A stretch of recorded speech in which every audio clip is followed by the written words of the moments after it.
H. Pringle studied the Upper Paleolithic Gravettian people that spanned from Spain to Russia roughly 22 to 29,000 years ago.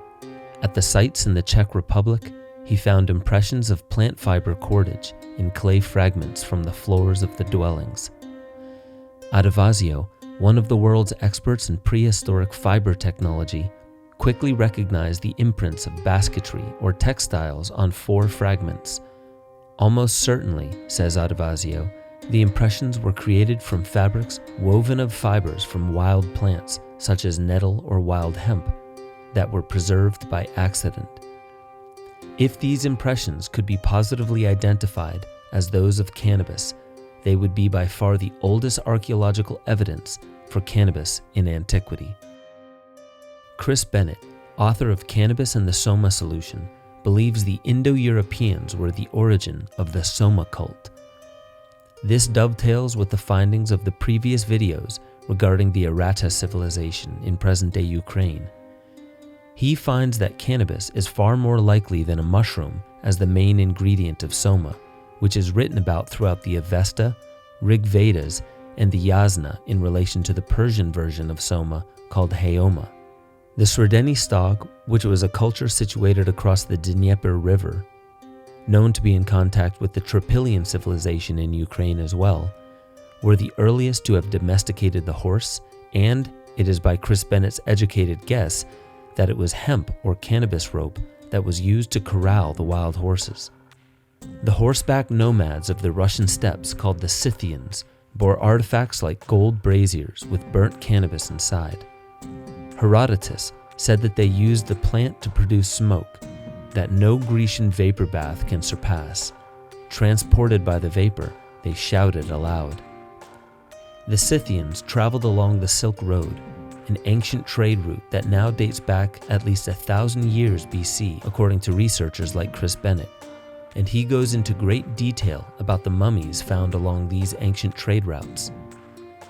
In the Xinjiang province of China, along the Tarim Basin, the Yanghai shaman was unearthed, buried with a small child and a cannabis bouquet spread across his body. This shaman was suspected to be related to the Tocharian people that inhabited the Bactrian region of present-day Uzbekistan. The connection with cannabis is found once more in the Bactria Margiana archaeological complex.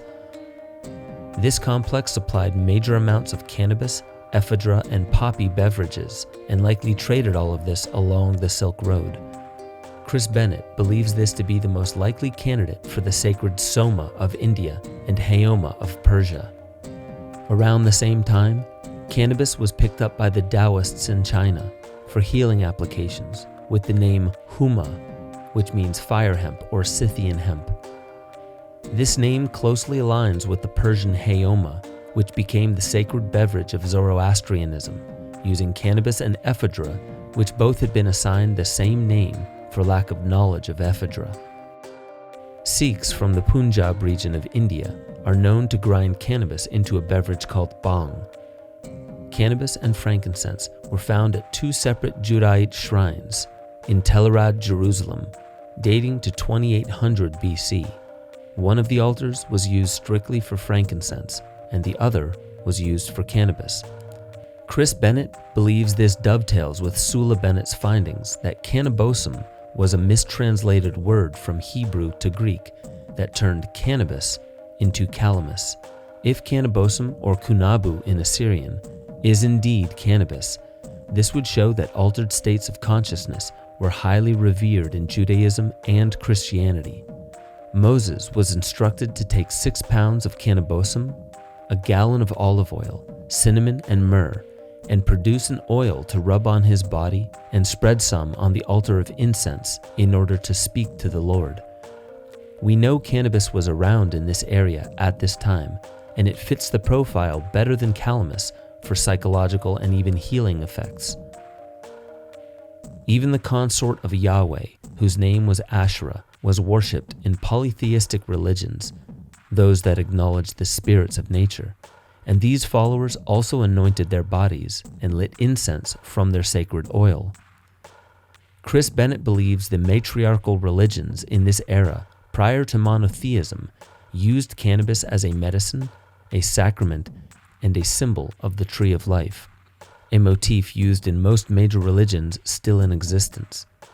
The sacraments we see today consist of non-psychoactive bread and a sip of wine.